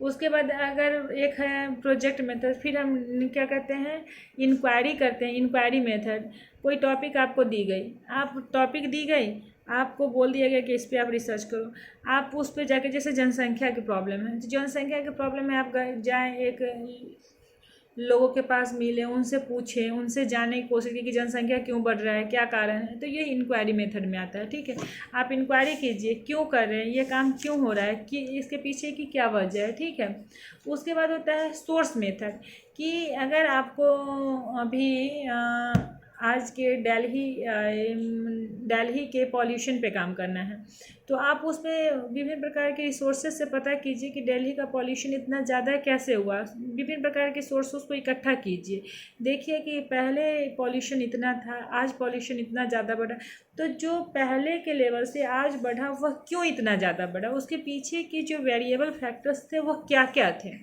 तो इस तरह से सोर्स मेथड से भी हम पता करते हैं। ठीक है, खेल विधि ये पढ़ाने के लिए नहीं है, खेल फर्स्ट क्लास में चलेगा। खेल क्या होते हैं, स्वच्छता पूर्वक किया गया कार्य। सामाजिक अध्ययन की टेक्निक्स, सामाजिक अध्ययन पढ़ने की विभिन्न प्रकार की जो है वह टेक्निक्स क्या क्या है। क्वेश्चन टेक्निक्स हैं, ऑब्जर्वेशन टेक्निक है, असाइनमेंट है, क्वेश्चन आंसर तो जान ही गए जो हम बुक से पढ़ते हैं, एक दूसरे से करते हैं। उसके बाद ऑब्जर्वेशन है, आपको ले जाया गया है कहीं टूर पे घुमाने ले गया गया, तो वहाँ पे आपको बहुत सारी चिड़ियाएँ दिखाई गई, बहुत सारे पशु पक्षी दिखाए गए, पेड़ पौधे दिखाए गए। अब आप वहाँ से क्या ऑब्जर्व करके आते हैं, क्या सीख के आते हैं, ऐसे देख के तो नहीं आ गए, आप वहाँ से क्या ऑब्जर्व करके आते हैं। यह ऑब्जर्व करते हैं कि कौन सा पशु क्या खाता है, कौन सी चिड़िया कैसे रहती है, कौन सा किस प्रकार के पेड़ में कैसे फल लगते हैं, इनका सीजन क्या है, ये जो पशु हैं ये दिन सोता कब है, जागता कब है, इनके खान पान कैसे है, इनका देख रेख कैसे होता है, यह सब चीज़ जब आप ऑब्ज़र्व करके लाएंगे तो इनको ऑब्ज़र्व टेक्निक कहते हैं। उसके बाद असाइनमेंट आपको दे दिया गया है, एक कार्य दे दिया गया है, आप उस पर अपने तरीके से खोज के, बीन के, छान के, जैसे करके आप उस पर लिखते हैं। उसके बाद होता है फील्ड ट्रिप करवाया जाता है, जाके आपको घुमाने ले जाया जाएगा और बताया जाएगा कि बेटा देखिए यह जो यहाँ की जो जगह है इसमें ऐसे उतार है, ऐसे चढ़ाव है, ये पहाड़ है, यह पठार है, तो आपको एक्चुअली दिखाया जाता है उन चीज़ों को। ठीक है, उसके बाद होता है आपको दे दिया गया कि आज एक सांस्कृतिक कार्यक्रम दे दिया गया, आपको राम के बारे में बताना है कि राम के जीवन, राम की जीवनी कैसी थी, राम कैसे थे, तो आप उसमें से बन जाइए 4 लोग, एक राम, श्याम, लक्ष्मण, सीता, जो भी थे उनके पात्र वो बन जाइए। अब बन जाने के बाद आप क्या कीजिए, कि आप करके दिखाइए, नाटकीय ढंग से प्रस्तुत कीजिए, जिस तरह से राम का क्या चरित्र था, लक्ष्मण का क्या चरित्र था, तो ये नाटकीय ढंग से भी आप उसको करते हैं। सामूहिक वाद विवाद कीजिए एक दूसरे से बैठ के किसी टॉपिक पे। उसके बाद कॉन्फ्रेंस कीजिए, कॉन्फ्रेंस में होता है कि एक टॉपिक दे दिया जाता है, बहुत सारे लोग इकट्ठा होते हैं, कॉन्फ्रेंस चलती रहती है, लोग बोलते रहते हैं, अपना अपना राय विचार देते हैं। तो यह जो है यह टेक्निक्स होती हैं। ठीक है, इन टेक्निक्स में कोई भी दिक्कत होगी पूछ लीजिएगा। ऑडियो विजुअल ऐड में टाइप्स ऑफ क्वेश्चन, बहुत प्रकार के क्वेश्चन बनती है, किस तरह से आप क्वेश्चन पूछेंगे। ठीक है, ऑब्जर्वेशन में होता है कि बालकों का मानसिक स्तर ध्यान में रखकर उन्हें बाजार में भेजा जाता है कि आप ऑब्जर्व करके आओ, जू में भेजा जाएगा कि बच्चों का मानसिक स्तर हो, सजेशन दिया जाता है। ठीक है, ये सब चीज़ें हैं। ठीक है, कॉन्फ्रेंस में क्या होता है, सामाजिक और भावनात्मक गुणों का विकास किया जाता है। तो ये विभिन्न टेक्निक्स हैं जो इसकी विभिन्न टेक्निक्स है, किसकी, सामाजिक अध्ययन की विभिन्न टेक्निकों से बच्चे के विज्ञान के विभिन्न स्तरों का जांच पड़ताल किया जाता है। ठीक है, जो भी चीज़ें नहीं समझ में आएगी बुक पढ़िएगा, समझ में नहीं आएगी तो प्लीज़ फ़ोन लगा के पूछ लीजिएगा। ठीक है, या फिर कमेंट कर दीजिएगा। ठीक है, कमेंट चेक होगी जिस दिन अटेंडेंस बनाएंगे। 2-4 दिनों में डॉक्यूमेंट सबमिट हो गया है, 2-4 दिनों में यह सब काम होगा। शिक्षण की जो है सहायक सामग्री क्या है, शिक्षण के सहायक सामग्री ट्रेडिशनल एड्स हैं, ठीक है, ऑडियो वीडियो एड्स हैं, ऑडियो विजुअल एड्स हैं, उसके कम्युनिटी रिसोर्सेस हैं, मतलब सामाजिक संसाधन है, ब्लैक बोर्ड हैं, अन्य संसाधन है, ठीक है। तो ब्लैक बोर्ड हैं, चार्ट्स हैं, पत्र जर्नल आता है, मैगजीन आता है, न्यूज़पेपर्स आते हैं, ये सब क्या है, ये सब उसी के अंग है ना, किसके, शिक्षण के सामने में। अब हम पढ़ लिए, इसमें देख के पढ़ लिए, भाजपा व केंद्र की साजिशों से लड़ने को हम तैयार तेजस्वी। तो ये क्या, ये हम जान गए कि ऐसा हमारे देश में, राज्य में ऐसा चल रहा है, ठीक है। तो ये सब हमारे ज्ञान के जो हैं स्रोत हैं, ठीक है। अब इसमें देखिए ऑडियो विजुअल एड्स में कौन कौन सी चीज़ें आती हैं, ठीक है। ऑडियो जिनको सुन के ज्ञान ग्रहण करते हैं, वीडियो जिनको देख के ज्ञान ग्रहण करते हैं, ऑडियो वीडियो टेलीविज़न जिनमें देखते भी हैं और सुनते भी हैं। जिनको देख के ज्ञान ग्रहण करते हैं उनको कहते हैं वीडियो एड्स, विजुअल एड्स। जिनको सुन के ज्ञान ग्रहण करते हैं उसको कहते हैं ऑडियो एड्स।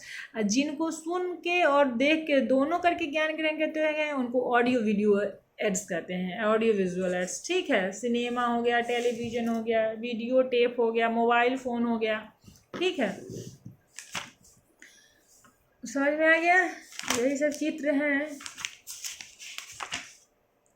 इनसे क्या होता है, इनसे जो ये सारी चीज़ें जो हैं, जो भी सहायक शिक्षण की सहायक सामग्रियां हैं, जैसे audio video, tape recorder, mobile phone, television, projector, graph, chart, globe, ये सब चीज़ क्या है, हमारे ज्ञान के संवर्धन में सहायक है, हमारे ज्ञान के वृद्धि में सहायक है, हमारे ज्ञान को विकसित करने में सहायक है, हमारे बुद्धि को डेवलप करने में सहायक है, हमारे जो समझ की शक्ति है, हमारी जो कल्पना शक्ति है उसको विस्तारित करने में सहायता करती है। हमारी बुद्धि का जो स्तर है उसको बुद्धि के स्तर को बढ़ाती है, हमारी जो कल्पना शक्ति है उसको बढ़ाती है। अगर हम किसी चीज़ को देख के समझते हैं तो वह चीज़ आसानी से हमारे दिमाग में बड़ा जल्दी चले जाती है। मास्टर जी पढ़ के समझाते रह जाएंगे, उतना क्लियर नहीं होते, जबकि हम उसको देख के समझते। प्रोजेक्ट मेथड से हम प्रोजेक्ट को करके बना के जब चीज़ें सीखते तो आसानी से हमारे अंदर आता है, हमें अनुभव प्रदान करता है, हमारे ज्ञान को समझने में हमें सही दिशा देता है, ठीक है। मार्गदर्शक जो होता है यह एक प्रकार का बेस्ट मार्गदर्शक होता है जो हमें ऐसा डायरेक्शन देता है जिससे हम अपने लक्ष्य तक आसानी से पहुंच पाएँ, ठीक है। ये सब चीज़ें होती हैं, आसानी करता है, ठीक है। पहले के ज़माना में श्यामपट्ट होता था, ठीक है। मूल्यांकन, वही चीज़ें बार बार दी गई है, ठीक है। मूल्य को अंकित करना मूल्यांकन कहलाता है। जब बच्चा एग्ज़ाम में लिखा, कितना लिखा, किस प्रकार से लिखा, जो आप उसको रिजल्ट देते हैं वह मूल्यांकन होता है, ठीक है। मूल्यांकन की जो परीक्षाएं होती हैं देखते हैं हर जगह अलग अलग लेती हैं। जो बच्चों को इच्छित परिणाम गुण बच्चे के ज्ञान के संवर्धन में सहायक होती है। प्रभावशाली शिक्षा को प्रभावशाली बनाने का काम जो है मूल्यांकन करता है। अगर मूल्यांकन नहीं होगा तो शिक्षा प्रभावशाली नहीं बनेगी। क्लास 10 के बच्चों को प्रमोट कर देना है, पास कर देना है, तो बच्चा उस तरह से मेहनत नहीं करेगा जो पहले से कर रहा है, वह सीखने के लिए तत्पर नहीं होगा। तो मूल्यांकन जो है सीखने में तत्परता को दर्शाता है, ठीक है। आप कितने ज़्यादा, आपको आगे रैंक 1 लाना है तो आप ज़्यादा मेहनत करेंगे, रैंक 5 लाना है तो कम मेहनत करेंगे। तो मूल्यांकन के माध्यम से आपकी जो कैपेबिलिटी होती है ना, इंटरनल कैपेबिलिटी बाहर उजागर हो जाती है, ठीक है। मूल्यांकन की बहुत सारी विधियाँ, इंटरव्यू करते हैं, क्वेश्चन करते हैं, ठीक है, रिकॉर्ड करते हैं बच्चों का, ओरल टेस्ट लेते हैं, प्रैक्टिकल एग्जामिनेशंस लेते हैं, यही सब चीज़ें हैं, ठीक है। उद्देश्य का निर्धारण करता है, एग्ज़ाम को कंडक्ट करवाता है। वस्तुनिष्ठ क्वेश्चन होते हैं जहाँ 1 टाइप क्वेश्चन पूछ दिया जाता है, 1 लाइन में 1 वर्ड में आंसर देना होता है। लघुत्तरीय क्वेश्चन होता है, दीर्घोत्तरीय क्वेश्चन होता है, ठीक है। मूल्यांकन जो है शिक्षा के उद्देश्य को पूर्ति करता है, ठीक है। निर्देशन और निरीक्षण में सहायक होता है। उसके बाद बच्चों के सर्वांगीण विकास में दिशा तय करता है। निबंध के माध्यम से भी हम क्या करते हैं, बच्चों का मूल्यांकन करते हैं। डिस्क्रिप्शन मेथड जो यूपीएससी का एग्जाम होता है डिस्क्रिप्टिव होता है ना, तो इससे बच्चों के इंटरनल ज्ञान की जो क्षमता है उसको जांचा जाता है। मतलब बच्चा जो है किसी टॉपिक पे कितना सोच सकता है, कितनी गहराई तक जा सकता है, उसमें कितना अधिकतम नॉलेज है चीज़ों को समझने का। ठीक है,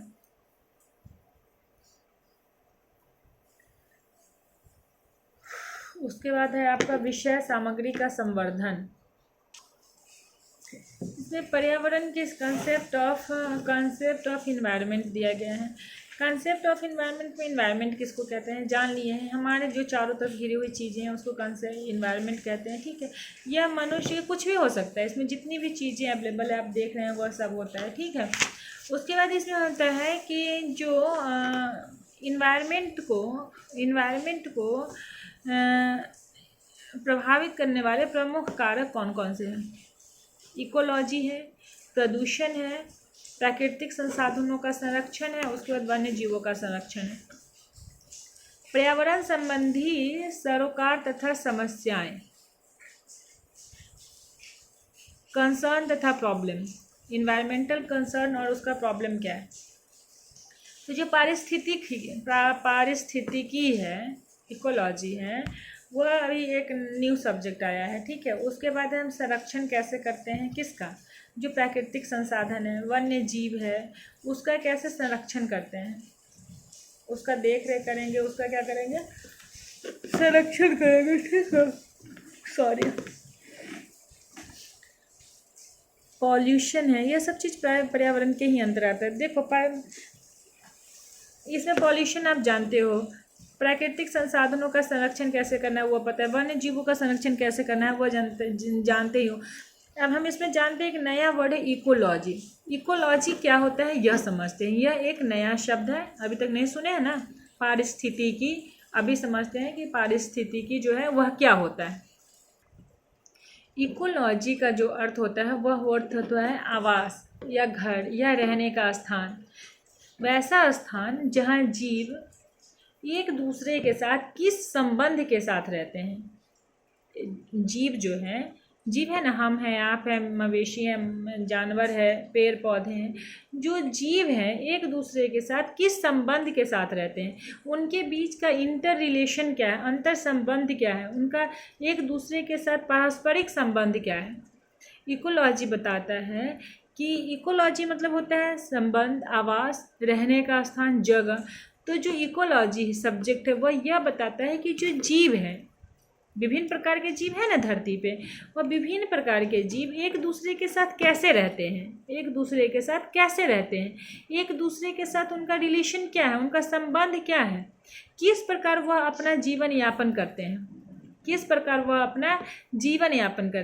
प्रकार वह एक दूसरे से मिलजुल के रहते हैं। ठीक है, उनके रहने का प्रोसेस क्या है, विधि क्या है, मेथड क्या है, वह एक दूसरे पे आश्रित कैसे हैं या एक दूसरे से इंडिपेंडेंट है। तो यह जो चीज़ें हैं वह क्या कौन बताता है, इकोलॉजी बताता है। ठीक है, इकोलॉजी का जो डिफिनीशन था बहुत सारे लोगों ने दिया है, बोलता है जीव जंतु का उनके पर्यावरण के साथ कैसा संबंध है, जो जीव जंतु हैं उनका आपस उनके पर्यावरण के साथ किस प्रकार का संबंध है। ठीक है, उसके बाद ये बताते हैं कि जीव जंतु जो है वह एक दूसरे के साथ किस प्रकार का बिहेव करता है, पर्यावरण जीव जंतु के साथ किस प्रकार का बिहेव करता है, पर्यावरण के साथ जीव जंतु का बिहेव कैसा है, यह सब जो चीज़ें हैं वह इकोलॉजी के अंतर्गत आती है। क्लियर है। ठीक है, इकोसिस्टम बोलते हैं ना, इकोसिस्टम तैयार करना है, बोलते हैं ना इकोसिस्टम मतलब जहाँ सब एक दूसरे के साथ मिलजुल के रहें, इको फ्रेंडली, आपस में मिलजुल के रहना है, पर्यावरण के साथ मिलजुल के रहना है, इको फ्रेंडली पर्यावरण के साथ मिलजुल के रहना है। ठीक है, इकोसिस्टम जहाँ पे सब एक दूसरे के साथ पर्यावरण के साथ मिलजुल के रहते हैं। जैसे कि कुछ देखो, अब ये पेड़ है, यह पेड़ आज जीवित है, तो आज जीवित है तो हम मनुष्य जाति हैं, ये क्या बोलते हैं, पेड़ पौधे हैं, तो पेड़ पौधे से मनुष्य क्या ले रहा है, फल फूल ले रहा है, लकड़ी ले रहा है, अपने जीवन उपयोगी सारा सामान इनसे ले रहा है, ले लिया। उसके बाद क्या हुआ, कि हम इसको खाद बीज डालते हैं, इसका संरक्षण करते हैं। आगे जब यह पेड़ सूख गया तो हम उसका उपयोग कर लिए। अब क्या हुआ, पेड़ से जो सूखे पत्ते निकलते हैं उसका भी ज़मीन में जब गाड़ देते हैं वो खाद बन जाता है। खाद बन के फिर हम उसका उपयोग करते हैं। हमें कुछ हो गया, हम जो ऑक्सीजन लिए कार्बन डाइऑक्साइड छोड़े उसका उपयोग है। जब हम ख़त्म हो गए तो हमारा क्या हुआ, हमारा भी पेड़ पौधे कुछ लोग खा के उससे अपना जीवन यापन करने लगे, कुछ लोग जला फुका के बर्बाद कर देते। तो जो चीज़ें हैं जो हमारे, देखो इसका मेन कहने का यह सेंस है कि जो चीज़ें हमारे इन्वायरमेंट में है वो परस्पर एक दूसरे के साथ कैसे मतलब इस तरह से रह रहे हैं कि एक दूसरे के लिए उपयोगी सिद्ध हो, एक दूसरे के लिए उपयोगी होते हुए वह अपना जीवन यापन कैसे करते हैं, यह इकोसिस्टम के अंतर्गत आता है। ठीक है, सब चीज़ जैव और अजैव जितनी भी प्रक्रियाएं हैं वातावरण में वह एक दूसरे पर निर्भर करती हैं। हम ऑक्सीजन लेते हैं, कार्बन डाइऑक्साइड छोड़ते हैं, कार्बन डाइऑक्साइड की कहीं और ज़रूरत है, पेड़ पौधे को ऑक्सीजन की चाहिए, उनको रोशनी चाहिए। तो जो चीज़ें हैं बैलेंस बनाने के लिए, संतुलन बनाने के लिए पर्यावरण में इनकी जो ज़रूरत है वह होता है। ठीक है, इनके जैविक घटक और अजैविक घटक दो प्रकार के होते हैं। देखो जो जैविक घटक होता है उसमें उत्पादक होता है, जो हम आपको प्रोड्यूस करते हैं। क्या प्रोड्यूस करते हैं, कुछ भी जो खाने की सामग्री है वह प्रोड्यूस करते हैं। प्रोड्यूस करने के बाद एक लोग उसका उपयोग करते हैं, जैसे कि पेड़ पौधा फल को प्रोड्यूस किया, हम उपभोग कर दिए। ठीक है, उसके बाद क्या होता है, उपयोग करने के बाद अब घटक होता है, जब हम खा के जो विशिष्ट जो हमसे जो चीज़ें निकल रही हैं वो कहीं ना कहीं काम में आ रही है। ठीक है, ठीक है। तो यह चीज़ें जो होती हैं तीन श्रेणी में आती है। पहला होता है उत्पादक, प्रोड्यूस करता है, तब उसको उपभोग करता है, तब उसको अपघटन करता है। ठीक है, प्राथमिक उपभोक्ता, द्वितीयक उपभोक्ता, दो तृतीयक उपभोक्ता होते हैं। ठीक है, तो यह चीज़ें हैं। अजैविक घटक में समस्त निर्जीव वातावरण आता है। जैविक घटक में जीवन है, अजैविक घटक में निर्जीव वातावरण है। कार्बन जो है, ऑक्सीजन जो, ये सब निर्जीव है, लेकिन इनको हमारे जीवन में उपयोग है ना। पानी में ऑक्सीजन नहीं हो तो पी पाएंगे, ऑक्सीजन से पानी H2O से मिलकर पानी बना है। ठीक है, तो इस तरह से कुछ चीज़ जैविक होता है, कुछ चीज़ अजैविक होता है। ठीक है, इकोसिस्टम में सब एक दूसरे पे निर्भर होते हैं, सब एक दूसरे से, पेड़ पौधे पे, सूर्य पे, मनुष्य जाति मवेशियों पे, पेड़ पौधे पे निर्भर रहता है, पेड़ पौधे हम पे निर्भर होते हैं, तो सब एक दूसरे पे निर्भर होते हैं। पॉल्यूशन, पॉल्यूशन किसको कहते हैं, पॉल्यूशन क्या है, क्या होता है पॉल्यूशन, रोज रोज चलने वाली कहानी। पॉल्यूशन क्या होता है, सॉरी थक जाते हैं। पॉल्यूशन क्या होता है बताइए। वही बात है ना कि थोड़ा सा वो रहता है, क्या नाम है, ऑनलाइन क्लास ऑफलाइन क्लास होती है तो कुछ थोड़ा अच्छा लगता है। आप लोग भी कुछ कहते हैं, कुछ हम भी कहते हैं, आज हमारा ही कहना हो जाता है।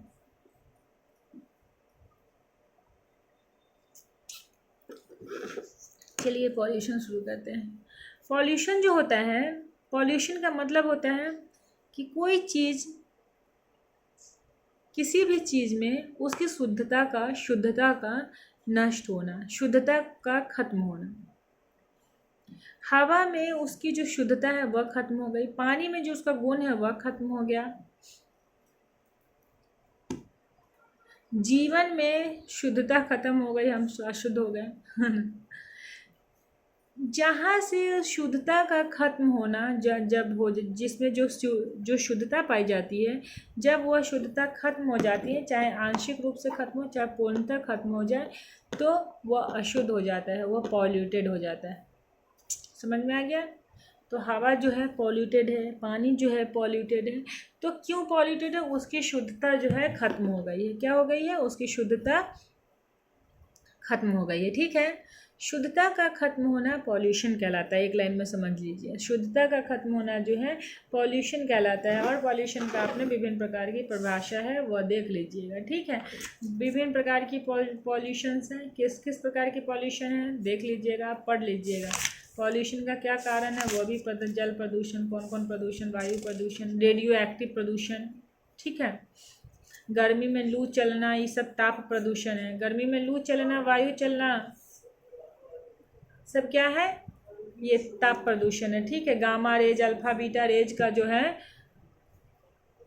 सूर्य से आने वाले किरणों से जो नहीं होता, जल भून जाता है, ये सब रेडियो एक्टिव पॉल्यूशंस है। जल प्रदूषण जानते ही हैं, वायु प्रदूषण जानते ही हैं, नहीं जानते हैं, नहीं जानते हैं। सब के सब प्रदूषण ध्वनि प्रदूषण है, बेमतलब लाउड स्पीकर बजा बजा के दिमाग खराब किए हुए हैं। ठीक है, सब पॉल्यूशन ही पॉल्यूशन है। पढ़ लीजिएगा थोड़ा सा। कूड़ा करकट जो है वो उसको जला दीजिएगा तो पॉल्यूशन हो जाएगा। ठीक है, ऊष्मीय पॉल्यूशन जो होता है वो क्या होता है, जब हम कोई चीज़ को जला देते हैं, अवशिष्ट पदार्थों को, जैसे कि बाहर करकट, कूड़ा करकट फेंक देते हैं, उसको जला देते हैं। जलाने के बाद क्या होता है, इन्वायरमेंट में गर्मी पैदा कर देता है, गंदी संदे हवाओं को भर देता है चारों तरफ, सांस लेना भी मुश्किल हो जाता है। ठीक है, तो इस तरह से जो होता है ऊष्मीय परिवर्तन होता है। ठीक है, पॉल्यूशन होता है। निर्धनता, निर्धनता क्या है, निर्धनता जब आप जीवन की आपूर्ति, जीवन की जो बेसिक रिक्वायरमेंट्स है उसकी आपूर्ति करने में असक्षम है, उसकी आपूर्ति नहीं हो पाती है, तो निर्धनता कहलाती है। जीवन की बेसिक रिक्वायरमेंट्स जो हैं, जो क्या बोलते हैं उसको, जो ज़रूरत है, बेसिक ज़रूरत है, उसकी पूर्ति अगर मनुष्य नहीं करता है तो वह निर्धन कहलाता है। ठीक है, स्वास्थ्य और स्वास्थ्य हो, शारीरिक शुद्धता हो, जीवन का जो जीवन यापन के जो स्तर हैं, विभिन्न स्तर, उसकी पूर्ति ना हो तो क्या कहलाती है, निर्धनता कहलाती है। ठीक है, जो निर्धनता होती है ना, उसमें मनुष्य जो होता है वो अपनी बेसिक रिक्वायरमेंट की भी पूर्ति नहीं कर सकता। तो ऐसी स्थिति जीवन की जिसमें मनुष्य अपनी न्यूनतम ज़रूरतों की भी पूर्ति नहीं कर सकता, वह निर्धनता कहलाता है। ठीक है, समझ में आया। निर्धनता के कारण बहुत सारे हो सकते हैं, उनकी बीमारी, मानसिक स्थिति, जीवन की स्थिति, एक पारिवारिक स्थिति। अगर मान लीजिए कि कोई बच्चे का दिमाग ही डेवलप नहीं हुआ, ज्ञान ही नहीं लिया, ज्ञान नहीं लेगा तो निर्धन ही नहीं होगा। ज्ञान ही से तो आदमी, शिक्षा से ही तो आदमी आगे बढ़ता है। अशिक्षा, आलस्य है, अपव्यय है, फालतू का पैसा आ गया आपको कहीं से 1 लाख रुपये, आप उसको फालतू में उड़ा रहे हैं तो उड़ा लीजिए, फिर आप एक दिन जाके निर्धन ही होइएगा। तो यही सब चीज़ें जो होती है निर्धनता के कारण होती है। निर्धनता को दूर करने का सबसे अच्छा उपाय है शिक्षा ग्रहण कीजिए। शिक्षा ग्रहण करके उस शिक्षा को उचित दिशा में लगाइए तो आप अमीर बनिएगा। और आप व्ययता जो है, फालतू का पैसा बर्बाद करना, उसको कंट्रोल कीजिए, नहीं तो बड़े बड़े राजा जो है वो हो गए हैं। बेरोजगारी, रोजगार को नहीं प्राप्त करना बेरोजगारी कहलाती है। रोजगार नहीं प्राप्त कीजिए, बेरोजगार हैं। रोजगार तभी प्राप्त होगा जब आप में क्वालिफिकेशन से, जब आप में स्किल है, जब आप अच्छे से ज्ञान प्राप्त करते हैं। नहीं प्राप्त कीजिएगा, कहाँ से मिलेगा, मेरिट लिस्ट में नाम नहीं आएगा, नौकरी कहाँ से मिलेगा। मेरिट लिस्ट में नाम आने के लिए पढ़ना पड़ेगा, पढ़ाई नहीं कीजिएगा तो क्या होगा, 4 पैसा बोलिएगा कि हम 4 लाइन पढ़ लिए, महापंडित हो गए, ऐसा नहीं। कंपटीशन टफ है, कंपटीशन टफ है तो आपको उसके उस लेवल पे जाके मेहनत करनी पड़ेगी। मेहनत कीजिएगा तभी जाके कहीं आप मेरिट लिस्ट में नाम ला पाइएगा, नाम लाइएगा तो सिलेक्शन होगा। बिना मेहनत सोचिएगा कुछ नहीं होगा, कुछ नहीं होगा। ठीक है, कुछ जगह बेरोजगारी का कारण ऐसा होता है कि जैसे कि आज हमारे पास अभी सीजनल टाइम है खेती का, तो हम खेती कर लिए, हम खेती के बाद 3-4 महीना बैठे रहना तो बेरोजगारी होगी। उसका अल्टरनेट ढूंढिए कि 3-4 महीना बैठ के क्या कीजिएगा। ठीक है, एक ही चीज़ पे डिपेंड रहना, एक ही व्यवसाय पे डिपेंड रहना, एक ही नौकरी पे डिपेंड रहना, एक ही काम पे डिपेंड रहना, जिस दिन छूट गया उस दिन गया। ठीक है, तो ये सब चीज़ें हैं, बहुत सारी चीज़ें हैं। जनसंख्या, बेमतलब का बच्चा को बढ़ाते रहना जनसंख्या वृद्धि है। ठीक है, जनसंख्या क्या होता है, हमारा बेरोजगारी का मूल कारण जनसंख्या भी। ठीक है, जनसांख्यिकी, जनसंख्या में जनसांख्यिकी डेमोग्राफी जो होता है जनसंख्या के बारे में अध्ययन करना, उसमें कितनी बढ़ोतरी हुई, कितना गिरावट हो गया, उसको किस वर्ग में कैसे है, कहाँ जनसंख्या का उन्मूलन करना चाहिए, कहाँ पे जनसंख्या नियंत्रण जरूरी है। जनसंख्या से रिलेटेड जितना भी अध्ययन है डेमोग्राफी के अंतर्गत आता है। निरक्षरता, जहाँ पे आदमी साक्षर नहीं है निरक्षर कहलाता है।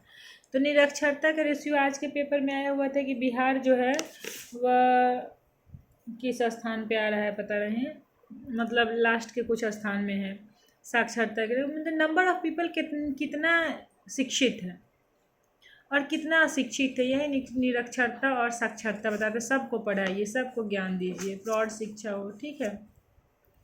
अवसरों की समानता,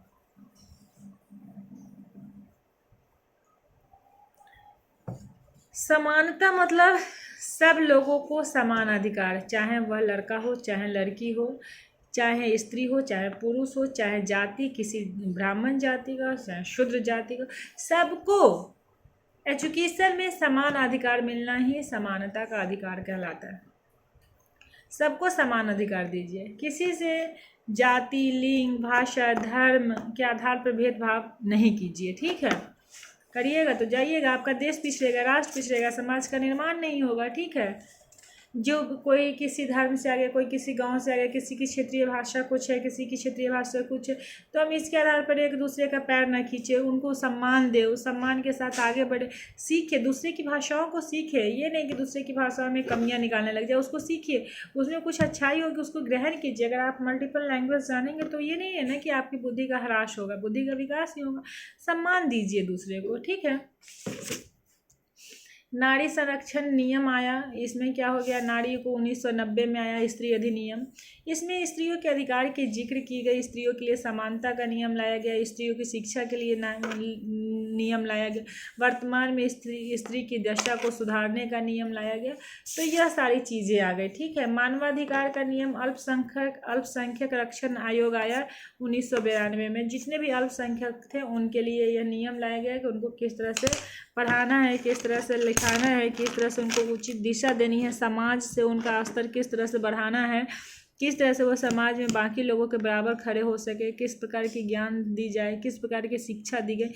अल्पसंख्यक और स्त्री की शिक्षा जो है एक दूसरे से मिलती जुलती थी, दोनों की श्रेणी जो थी बहुत शूद्रों की समान थी। तो दोनों को इम्प्लीमेंट, दोनों को सुधार के लिए, स्त्री के और अल्पसंख्यक के सुधार के लिए बहुत सारे अधिनियम आए, बहुत सारे नियम्स लाए गए, बहुत सारे मॉडिफिकेशन हुआ। लेकिन आज के युग में इन सब का प्रभाव ही है कि आज के युग में स्त्री और अल्पसंख्यक दोनों सामान्य दृष्टि से देखे जाते हैं, दोनों की अपनी अपनी जगह है, ठीक है। पेपर हो गया 6 कंप्लीट। पेपर 6 में, पेपर 5 में, 3 to 1 में कोई दिक्कत होगी तो पूछिएगा। नेक्स्ट क्लास पेपर 7 की होगी, उसके बाद पेपर 4 पे आएंगे, ठीक है। ध्यान रखिए आप लोग, अटेंडेंस बनाइए, नहीं बनाइएगा जय श्री राम होगा, जय श्री राम होगा तो दिक्कत होगी तो गार्जियन आपके हल्ला करेंगे, गार्जियन आपके हल्ला करेंगे तो मेरे दिमाग में टेंशन होगी, मेरे दिमाग में टेंशन होगी तो मार्क्स अफेक्ट होगा, ठीक है। तो इन सब से बचने के लिए क्या कीजिए, ना मार्क्स को अफेक्ट कीजिए, ना गार्जियन को टेंशन दीजिए, ना मेरा दिमाग ख़राब कीजिए। वीडियो देखिए, कमेंट कीजिए, हे, हाय, हेलो, ये सब नहीं कीजिए। हम आपके टीचर हैं, टीचर को ना पढ़ाया जाता है सम्मान की दृष्टि से देखना चाहिए। हे, हाय, हेलो जो होता है ना वो बेवकूफ़ी की निशानी है। आप लोग शिक्षक बनने जा रहे हैं तो थोड़ी सी समझिए कि किस तरह का वर्ड यूज किया जाए, किस तरह से बात की जाए। जी मैडम लिख दीजिए, एस मैडम लिख दीजिए, नाम लिख दीजिए अपना, पूजा कुमारी, गीता कुमारी, रीता कुमारी, सीता कुमारी, कमल कुमार, जो भी लिखना है वो लिख दीजिए। ना जी कहिए ना एस कहिए, अपना अपना नाम लिख दीजिए। ये हे, हाय, हेलो, व्हाट इज दिस, क्या है? इंग्लिश का एक वर्ड आ गया है तो बहुत पंडित समझ रहे हैं हे, हाय, हेलो। हे, हाय, हेलो मत कीजिए, ठीक है। ध्यान रखिए अपना, और कमेंट कीजिए जिससे कि हमें पता चले। अपना अपना नाम लिख दीजिए, बस इतनी मेहरबानी कर दीजिए, ठीक है। अगर गार्जियन हल्ला करेंगे ना कि क्लास नहीं चल रही है, जो बहुत गार्जियन हल्ला कर रहे हैं क्लास नहीं चल रही, क्लास नहीं चल रही है, मार्क्स को तो श्री गणेश है, 500 नंबर का प्रैक्टिकल इस बार भी है, तो श्री गणेश समझ लीजिए, श्री गणेश मतलब श्री गणेश, ठीक है। ध्यान रखिए आप लोग, बाय, टेक केयर।